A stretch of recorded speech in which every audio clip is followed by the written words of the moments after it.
Someday, whether you like it or not, whether you want it or not, you're going to find yourself in a place where you are experiencing a level of kindness that you have no right to expect.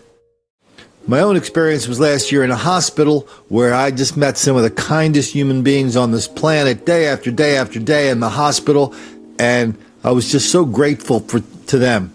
I wish I had more of it in my life. I wish I was a kinder person myself.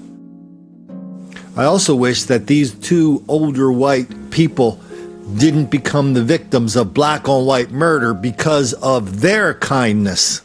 Attacked 60-year-old Diane Cothran in her car, threw her out of the car, leaving her paralyzed. Cothran died from her injuries yesterday. Police reporter Harv Jacobs tells us the victim's friends say she died doing what she loved to do, helping.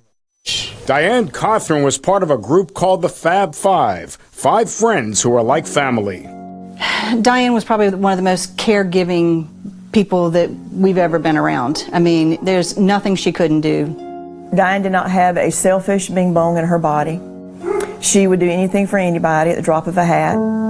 In February, a woman Cothran was helping through her church asked Cothran to give her brother a ride home. North Charleston police say the man who needed the ride was Samuel Graham. Police say once inside the car, Graham beat Cothran in the neck and head. Beat her and threw her out of her car and left her in the middle of the road to die. Police found Diane Cothran here at the intersection of O'Hare and St. John's Avenues. They say her injuries were so severe that she couldn't speak and tell them what happened. Graham was later found behind the wheel of the woman's car and was arrested. Cothran was left paralyzed. Oh my gosh. Just how? Why? You know, why would this happen to anybody, period? But to be doing what she was doing, you know, working through the church, it was just total unbelievable shock. Now these women have to deal with the death of their dear friend. It's been a blow. It's been a tremendous blow to all of us. They want to remember the good times and the gifts they exchanged at Christmas. I never cut off the tag. I know it seems kind of silly, but to know, hope you have a Merry Christmas, Diane. I will never cut that tag off of that Christmas ornament. Samuel Graham remains behind bars, waiting to find out if the attempted murder charge will be changed to murder. Harv Jacobs, Live 5 News. Samuel Graham's rap sheet goes back to 1996. It shows several arrests for assault and possession of a stolen vehicle.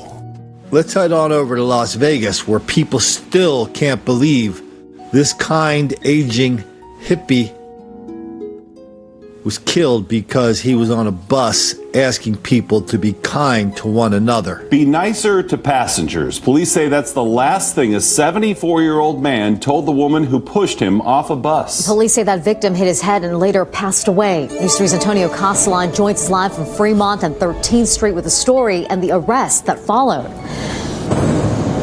Marie, this is the bus stop where the push happened. The 74-year-old hit the concrete head first. He was on his way home.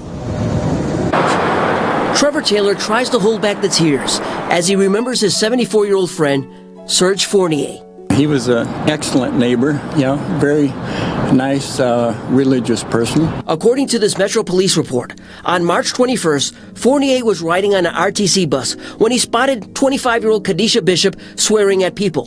The report says witnesses heard Fournier tell Bishop to be nicer to passengers. As the 74-year-old used his walker to exit at 13th and Fremont, police say Bishop pushed Fournier forcefully with 2 hands. Fournier fell on his head.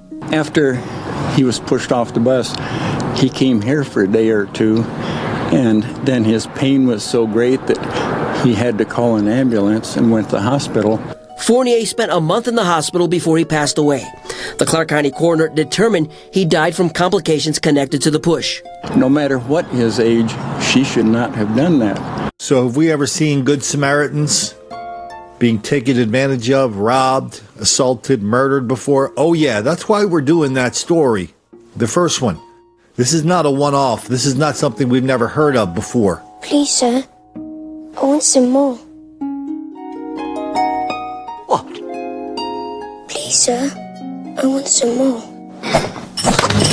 We've documented that many, many times.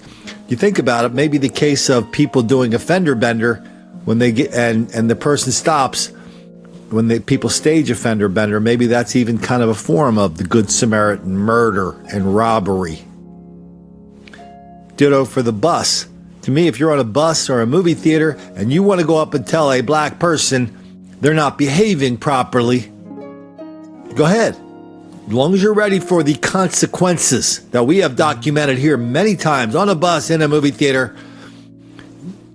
it gets very nasty very quick because black people just are not that into you. And they're not that into you coming up and telling them what to do because, as we heard from the guy who started the FUBU Club for Black People in Brooklyn, they asked him why he started that. He just said, well, 4 billion years of white slavery, white oppression, and so they're just not that into you. And if you don't know that, during your interactions in a car or on the bus, you just might make some black kids very angry.